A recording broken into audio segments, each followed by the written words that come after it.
네, 오늘 말씀은 다윗이 아람 왕 암몬 자손의 왕이 죽을 때 조문단을 보내죠.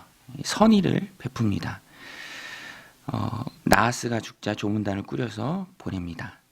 2절에 보면 다윗이 이르되 내가 나하스의 아들 한온에게 은총을 베풀되 그의 아버지가 내게 은총을 베푼 것 같이 하리라 하고 다윗이 그의 신하들을 보내 그의 아버지를 조상하라 하니라.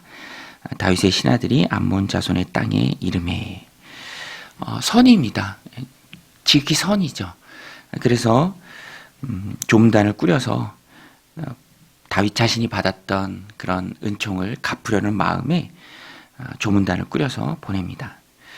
그런데 관리들이 중간에서 오해를 합니다. 그리고 염탐하러 온 것이다. 이 성을 함락하기 위해서 선의가 아니라 악의로 정탐꾼들을 조문객으로 위장해서 보낸 것이다 라고 말을 합니다.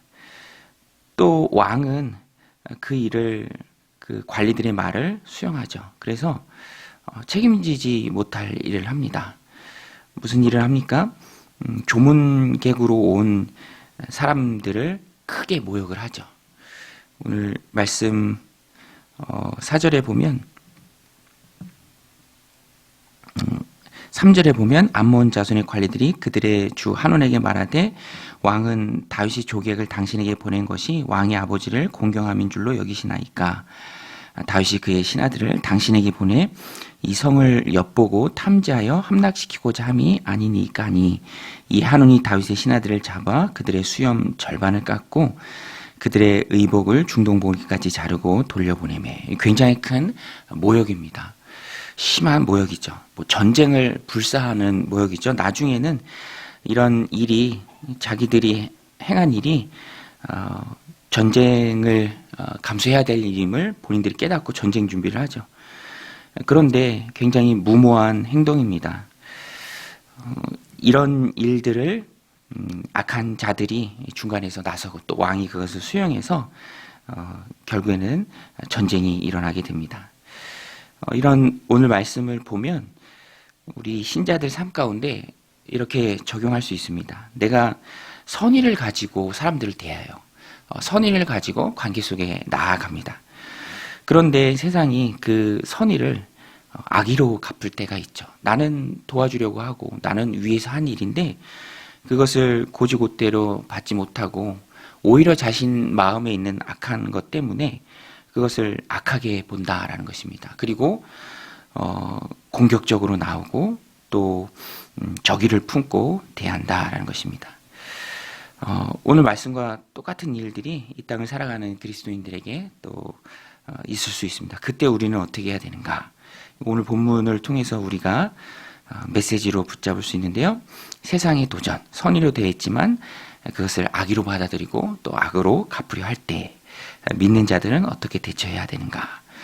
오늘 말씀해 보면 다윗은 평정심을 잃지 않고 일단은 인내합니다. 그리고 의연하게 대처를 해요.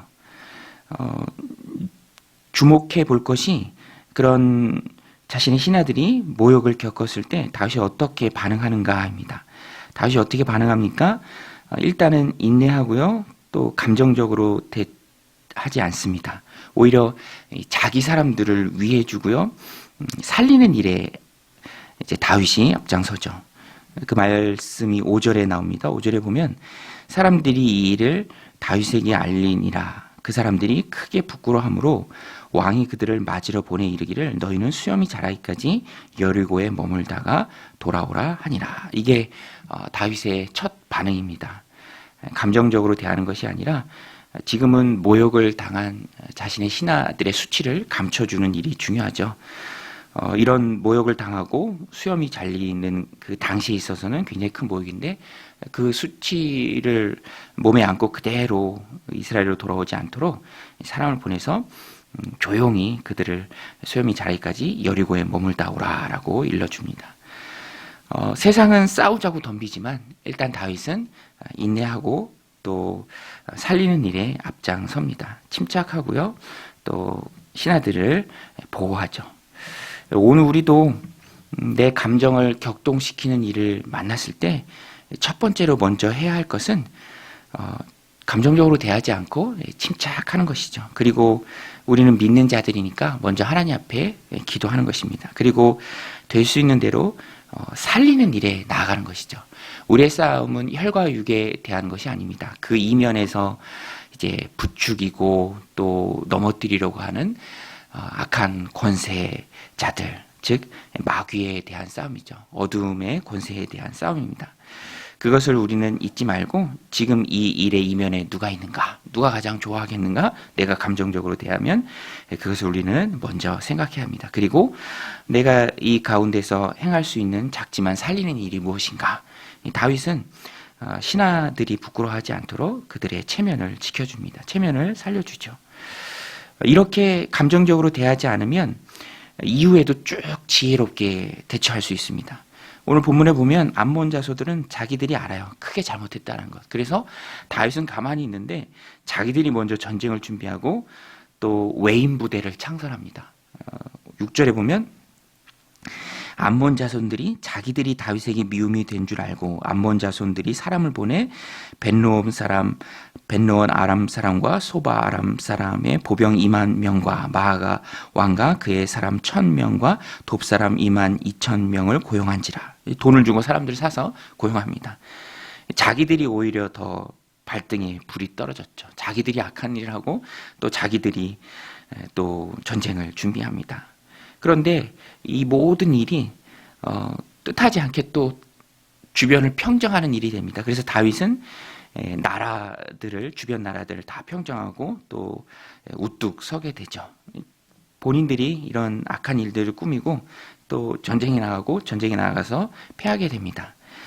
다윗 진영은 지금 침착해요. 그래서 지혜롭게 일을 꾸립니다. 요압과 아비새 장군을 통해서 또 지혜를 발휘합니다. 그 지혜가 무엇입니까? 저쪽이 연합군으로 오기 때문에 다윗의 군대를 하나로 묶는 것이 아니라 양분합니다. 그래서 능동적으로 대처하죠. 11절에 보면 이르되 만일 아람 사람이 나보다 강하면 내가 나를 돕고 만일 암몬 자손이 너보다 강하면 내가 가서 너를 도우리라. 너는 담대하라. 우리가 우리 백성과 우리 하나님의 성읍들을 위하여 담대히 하자. 여호와께서 선히 여기시는 대로 행하시기를 원하노라 하고 원해서 하는 전쟁이 아니고요. 저들이 경거망동해서 일으킨 전쟁입니다. 그러니까 이쪽에서는 명분이 확실해요. 그러니까 하나님 믿고 신실하게 여유 있게 지혜롭게 나가고 이기는 전쟁을 할 수 있다라는 것입니다. 침착하면 기도하게 되고요. 기도하면 확실한 확신 가운데 임하게 됩니다. 명분이 확실하다면 마음에 담대함이 있죠.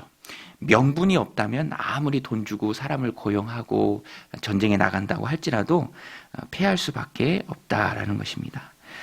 그래서 오늘 말씀에 보면 결국에는 다윗 쪽에서 이기죠. 싸워야 할 때는 가감하게 지혜롭게 나아가야 한다라는 것입니다. 그래서 카운터 펀치라고 하죠. 상대방이 힘을 실어서 나올 때 그 상대방의 힘을 역으로 이용하는 것입니다. 그래서 지혜롭게 군대를 양분했을 때 결국에는 큰 승리를 누리게 됩니다. 그래서 오늘 말씀 19절에 보면 주변을 평정하고 지속적인 승리를 누리게 됩니다. 19절에 하닷에셀에게 속한 왕들이 자기가 이스라엘 앞에서 패함을 보고 이스라엘과 화친하고 섬기니 그러므로 아람 사람들이 두려워하여 다시는 암몬 자손을 돕지 아니하니라. 이제는 명실상부하게 다윗과 이스라엘을 사람들이 두려워합니다. 큰 승리를 얻게 되고 또 지속적인 평안을 누립니다. 오늘 이 말씀을 우리들 삶 가운데 적용할 때 내가 선의를 베풀지만 또 예상하지 못했던 적의로 돌아올 때가 있습니다. 억울한 일을 겪을 때가 있죠. 모욕과 수치를 당할 때가 있습니다. 그때도 우리는 믿는 자로서 평정심을 잃지 않고 대해야 합니다. 그러면 하나님 주시는 지혜가 임하고요. 확신을 가지고 전쟁에 나가서 결국에는 이길 수 있다라는 것입니다.